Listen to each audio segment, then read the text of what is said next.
Giancarlo Stanton won't be going to the Giants or the Cardinals if the report from SiriusXM's Craig Mish is correct.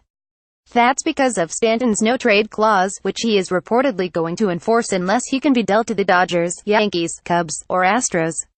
There are difficulties in a deal being made with any of those four teams. The Yankees and Dodgers are trying to get under the luxury tax in 2018 to reset their penalties. Consecutive years over the threshold results in stiffer penalties, and for a team like the Dodgers, which routinely blew past the soft cap, there are even harsher taxes and the threat of receiving later picks in next season's draft.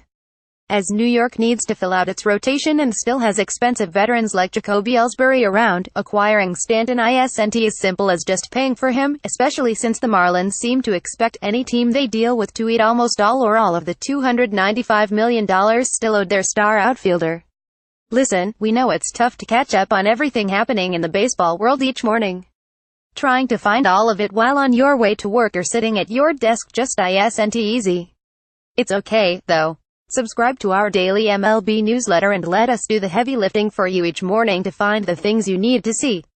This upcoming season represents an important moment for the Yankees and Dodgers in their quest to reset their luxury tax penalties, given free agents like Bryce Harper and Manny Machado will be available a year from now and will likely command contracts that make getting under the competitive balance tax threshold impossible.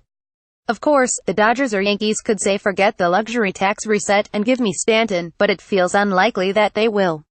The Cubs are a possibility, but they were over the tax in 2017 and have holes to fill before 2018, none of them in the outfield. Well, not until they rescue Jason Hayward from the hole he dug himself out there, anyway. That leaves the Astros, who just won a World Series without Stanton and have a bit of a habit of being cheap when they can get away with it and like to pretend Houston isn't one of the largest markets in the country. They could change that for Stanton, but again, they won a World Series without him, so it feels unlikely.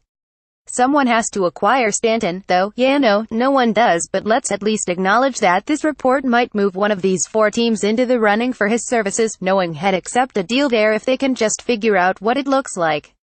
After all, he's Giancarlo Stanton, and he could be the final piece for any of these teams. Eric Hosmer is fine. He's fine. He's also probably going to get more money than whatever team that signs him will be comfortable with. Let's try to figure out which team that will be.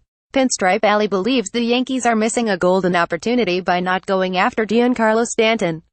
Now's their chance to change that. The Giants need a backup plan now that Stanton seems to be rejecting them, and Grant Brisbee can't believe it's JD Martinez. The Marlins did make a deal on Thursday, sending D. Gordon to the Mariners. That cuts about $10 million from their projected 2018 payroll, so they only have, like, $60 million more or so to cut.